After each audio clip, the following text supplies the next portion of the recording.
Вітаю вас, друзі. Ну що, президент Сполучених Штатів Америки Трамп таки поспілкувався учора ввечері із президентом України Володимиром Зеленським. Розмова тривала менше години, але за підсумками американський президент лишився дуже задоволений. Ну, принаймні, він сказав, що розмова була чудовою, навіть, можливо, стратегічно важливою. У нас була добра розмова, ми обговорили різні речі, і у нас була дуже хороша розмова. Я думаю, це була дуже стратегічна розмова. Утім, усе одно залишилася деяка невизначеність щодо того, чи продовжать Сполучені Штати Америки допомагати Україні, бо я нагадаю, що на цьому тижні деякі види озброєнь Штати перестали постачати до нашої країни. Але Трамп каже, що може допомога іще буде. Ну, можливо, а може і ні. Тож ми їм допомагали і продовжуємо допомагати. Це досить складна ситуація. Побачимо, що станеться. За підсумками цієї розмови сторони домовилися домовлятися. Ну, принаймні, за заявою президента України, американська делегація має зустрітися із українською делегацією і напрацювати якісь рішення щодо подальшої допомоги. Може, навіть нам почнуть і далі постачати ракети до Петріота, але це знову ж таки не точно. Їм потрібні вони для захисту. Я не хочу, щоб люди гинули. І він каже, що їм знадобляться для захисту. Ви відправите їм ще. Можливо, я помиляюся, але, здається, в україно-американських відносинах настає точка такого, знаєте, перелому, коли Дональду Трампу доведеться усе ж таки однозначно вирішувати, як бути далі щодо питання російсько-української війни. Чи кинути Україну, чи почати усе ж таки допомагати Україні. Ми із вами сьогодні про це поговоримо, а зараз коротке оголошення про найважливіше.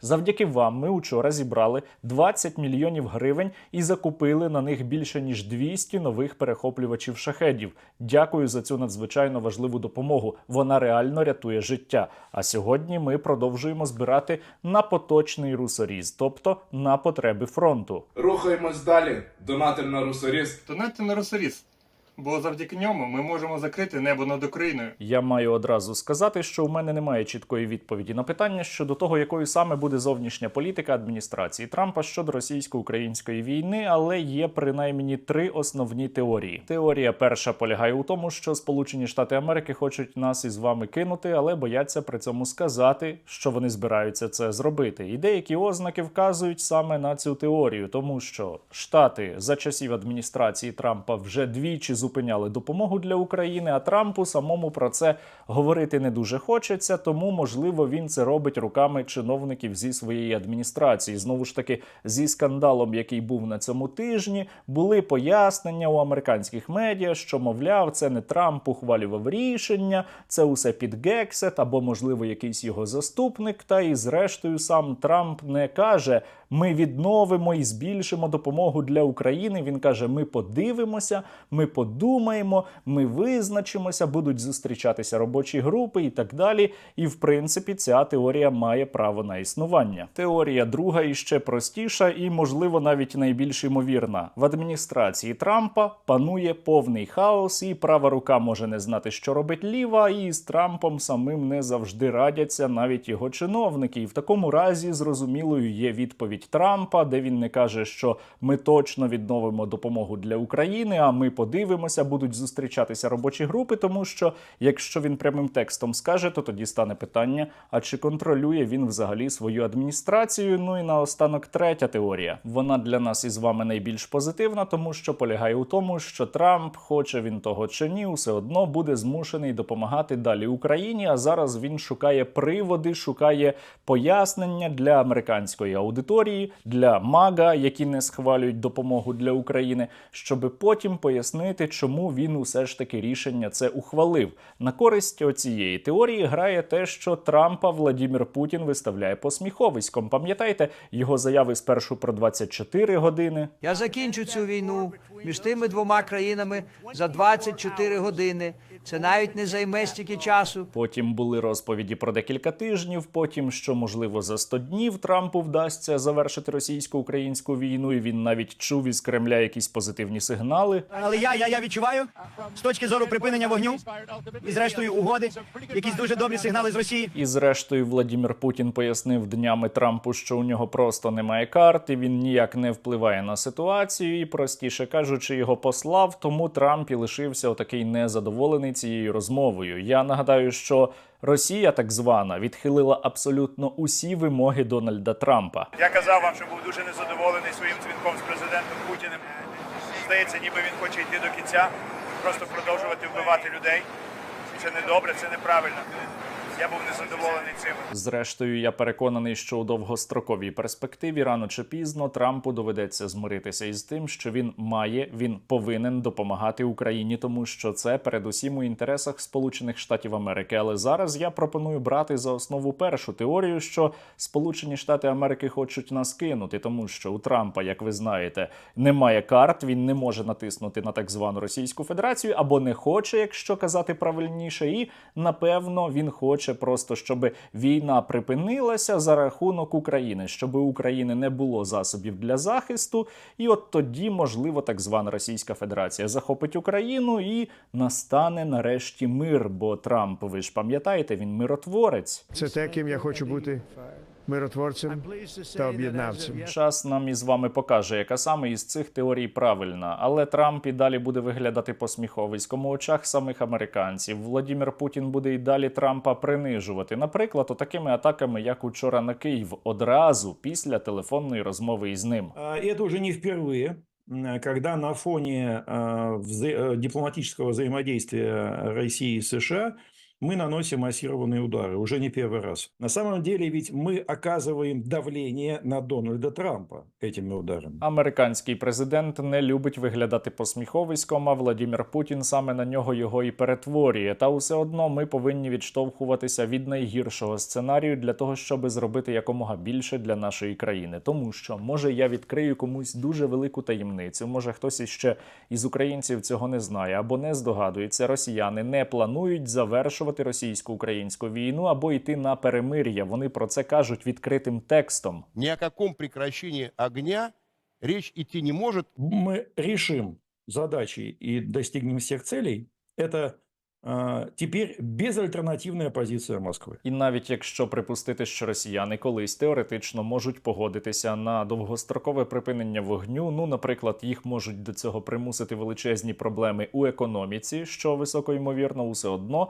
це означатиме, що росіяни лише візьмуть паузу для того, щоб набратися більше сил, покращити свою економічну ситуацію і далі продовжувати російсько-українську війну. Оця мерзота від нас просто так не відстане. Вона або розвалиться, або буде й далі намагатися нас із вами захопити. То у такому випадку постає питання, що ж робити нам із вами. Передусім, Україна має проводити комплексну армійську реформу. Це питання нашого виживання, це питання життя і смерті України як держави. Тому що якщо ми будемо діяти тими методами, які є зараз, то ми просто закінчимося швидше, аніж росіяни. І друге, ми маємо працювати активніше із європейськими партнерами, і це відбувається. І третє, ми маємо розвивати наші власні спроможності, зокрема безпілотні технології. Я казав учора, що за минулу ніч, завдяки вам, завдяки вашій допомозі, було дронами-перехоплювачами збито декілька шахедів. Також і цієї ночі були результати, і позаминулої ночі, і ще перед тим. Дрони-перехоплювачі – це наше майбутнє. На жаль, були влучання, були сьогодні і важливі результати у дронів-перехоплювачів. Десятки шахедів були збиті саме перехоплювачами. Максимально це масштабуємо. Більше виробництва таких дронів-перехоплювачів. Я маю сказати, що і держава зараз дуже активно у цей напрям включилася, але це, звісно, дещо запізно. Я говорив про те, що треба розвивати дронову протиповітряну оборону іще у 2023 році. Ну, краще вже пізно, аніж ніколи. Але передусім усе одно у нас має бути армійська реформа, тому що українське військо має ставати ефективнішим, сучаснішим і змінювати свої підходи. І командири, які втрачають бездумно особовий склад, повинні, зобов'язані нести відповідальність, а не так, як зараз. У будь-якому разі, друзі, ще далеко не усе втрачено, і Україна може змінити ситуацію на свою користь, але для цього потрібні реальні зміни. Ну а за минулу добу завдяки вам наші воїни отримали ще 308 нових FPV. Бажаю всім міцного здоров'я. Ми бійці 65-ї окремої механізованої бригади Великий Луг Роніни. Хочемо подякувати благодійному фонду Спільнота Стерненка за надані 100 FPV дронів. Рухаємось далі. Донатим на Русоріс. Слава Україні! Ми, бійці 92-ї окремої штурмової бригади 3-го штурмового батальйону. Дякуємо громаді Стерненка за надані FPV-борти для ліквідації ворога на Харківському напрямку. Панове, всім бажаю міцного. Ми бійці 104-ї бригади 61-го батальйону взводу БПАК.